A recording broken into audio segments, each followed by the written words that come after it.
아침을 여는 뉴스7 7월 6일 오늘의 주요 소식입니다. 혁신 기업 아이콘격 쿠팡의 운영 현실은 정근대적 재벌에 가깝다는 비판이 나왔습니다. 물류센터 화재, 플랫폼 갑질 등 여러 논란 속에서 등기 이사직을 사임한 김범석 전 의장의 행보도 문제이지만 급성장 이면에는 입점 판매자와 근로자들에게 희생을 강요해온 경영 방식이 각종 사건, 사고로 이어지고 있다는 지적이 큽니다. 전문가들은 이사회가 투명하게 운영되지 못하고 경영진에 대해 견제 역할을 하지 못했다며 투명한 지배구조 개혁과 구성원들의 집단 교섭권을 인정해야 한다고 지적했습니다. 신세계 이마트가 이베이 코리아를 인수하며 이커머스 시장 2위로 올라서자 네이버, 쿠팡 등 이커머스 강자들이 불꽃 튀는 진검승부가 본격적으로 시작됐습니다.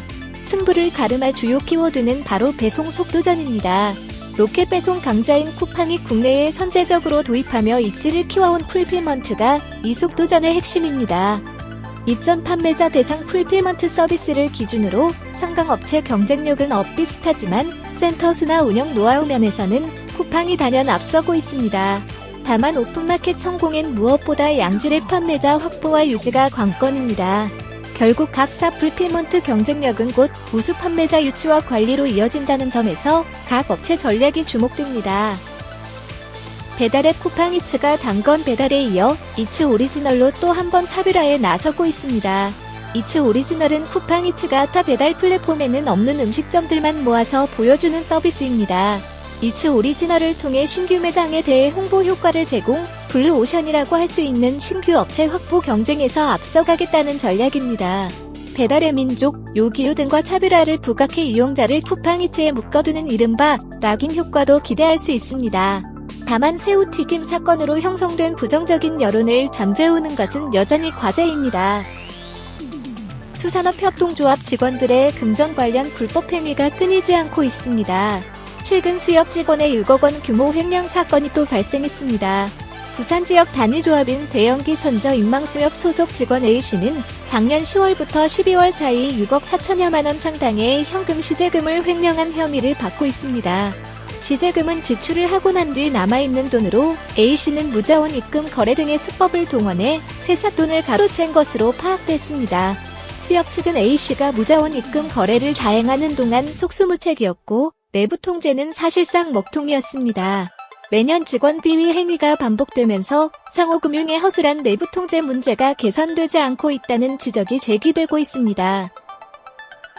국내 은행권이 하반기 인사에 돌입한 가운데 상당수 은행들은 임원진 전부 없이 소폭 조직 개편을 단행하는 것으로 나타났습니다. 대부분 은행들의 인사 규모가 적은 이유는 최고 경영자 임기가 맞물린 상황에서 큰 폭의 조직 개편이 불필요하다고 판단했기 때문입니다. 이러한 이유로 상당수 은행들이 기존과 비슷한 수준으로 이달 중 부장급 이하 실무진 인사를 마무리할 계획입니다. 따라서 이번 인사에서는 사업 연속성과 조직 안정화에 주력한다는 방침을 세워둔 상태입니다. 코로나19 백신 접종의 속도가 붙고 해외여행 재개의 기대감이 커지면서 편의점 업계에서는 트래블 버블 관련 마케팅이 뜨겁습니다. 편의점 CU는 싱가포르 칠리크랩 도시락과 버거 등 미식여행을 강조하고 나섰고 GS25와 이마트24는 한국여행 기분을 느낄 수 있는 기내식 도시락을 판매해 인기를 끌고 있습니다. 업계는 앞으로도 트래블 버블 시행에 맞춰 다양한 이벤트와 신상품 출시를 계획하고 있어 경쟁은 더욱 치열해질 것으로 보입니다. 건강한 스타트업을 발굴해 멘토링을 하며 적극 지원하는 식품 유통기업들이 늘고 있습니다. 기존 조직에서 실현하기 어려운 아이디어를 발굴할 수 있는 데다 상생 차원에서 투자한다는 명분도 있어 ESG 경영 전략상 일석이조 성과를 거두고 있습니다. GS25는 푸드 스타트업이 기획한 단백질 바, 도시락 등을 판매해 눈길을 끌었고 무신사는 무신사 스튜디오를 패션 스타트업의 개방에 창업을 돕고 있습니다.